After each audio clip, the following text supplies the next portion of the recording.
This year's senior class speaker is Brian Robbins.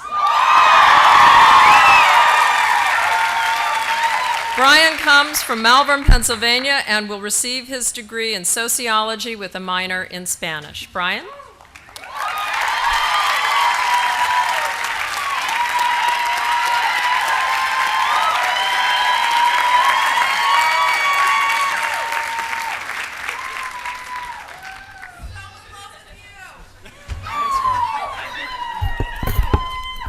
I'm not wearing shoes. Sorry, Mom and Dad. Thank you to our faculty, staff, honored guests, and family and friends for joining us in our exuberant celebration. To my fellow members of Pitzer College's 50th graduating class, after countless hours locked away in the library or our rooms, studying for finals, or putting the finishing touches on our theses, we have made it! Woo!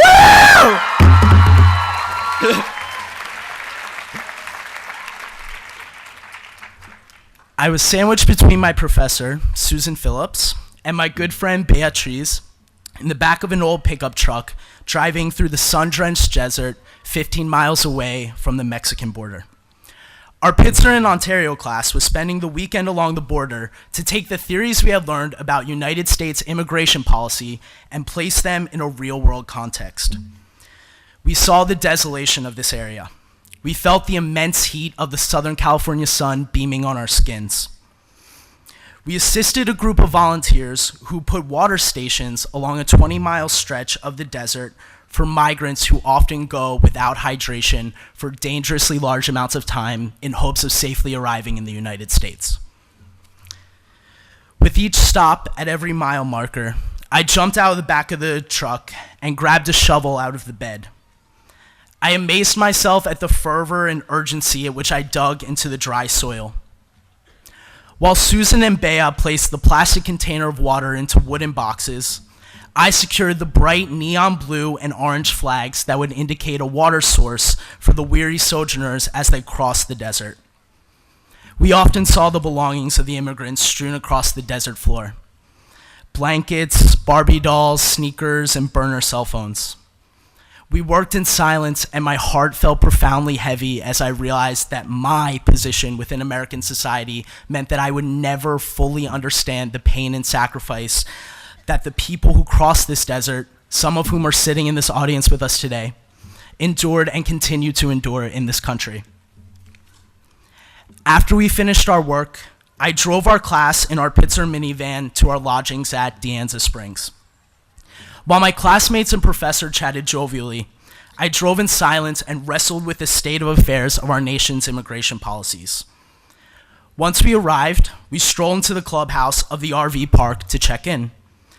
To my complete and utter surprise, the first thing I saw was a man wearing only, emphasis on the only a t-shirt and white sneakers.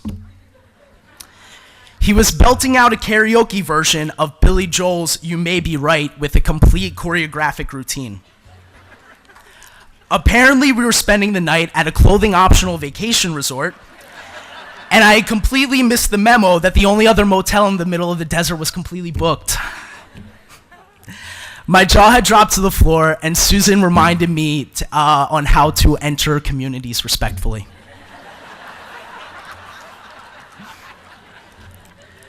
Once we were in the RV where we'd be staying for the night, my class burst out in laughter.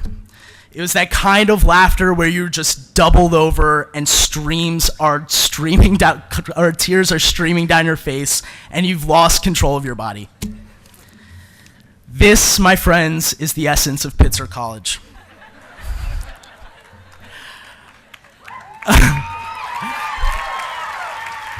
I can see the look of confusion on your faces, especially from some of your parents out there.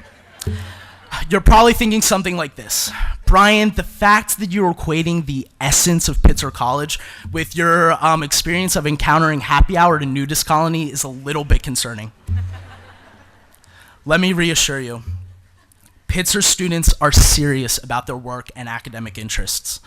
We are committed to being socially responsible global citizens, deconstructing systems of oppression, and creating spaces to listen thoughtfully to those whose voices have been kept silent.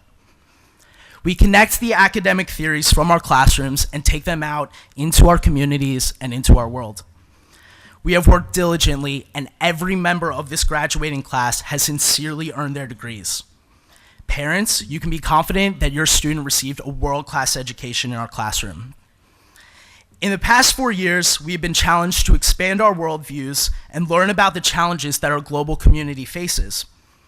We have been charged with the responsibility to constantly analyze our actions and the positions we hold within our communities. Our Pitzer education has fostered in us the ability to stitch these values into our own personal fabrics so that even when we leave Pitzer, we will feel, think, and act in this distinct, challenging, but beautiful way in our far-reaching communities. While our diligent efforts in the classroom deserve to be celebrated, we must convey that our Pitzer degrees represent so much more than academic accomplishments. A Pitzer education means searching for the good within us, within our communities, and within the human race, even in the face of massive injustices towards people of color, disabled people, queer-identifying people, and all people who have been marginalized. Pitzer has taught us to recognize the beauty in the small things, such as a perfectly constructed burrito from a member of the amazing staff in McConnell, or the sight of a sea of friends dancing with abandon at Cahutek Rockabilly or Reggae Fest. We know the restorative powers of a double chocolate Grove House cookie, or watching the sunrise on Mount Baldy. We have collectively reveled in the deep satisfaction of knowing that Pitzer is committed to a more sustainable world by divesting from the dirty money in the fossil fuel industry. We have supported each other in our academics, athletics, and various community engagement projects. We have built quite a community with one another, and now it's time to go. Before we part, I ask you, my fellow classmates, to unabashedly go and make good in this world. When you are feeling lost or unmotivated, search diligently for the love and creativity that has been fostered in you by your time at Pitzer. Here's to 50 more years of Pitzer College. We, the class of 2014, will heed the charge to find the profound beauty in the world, even in things as absurd as nudists singing karaoke. Thank you.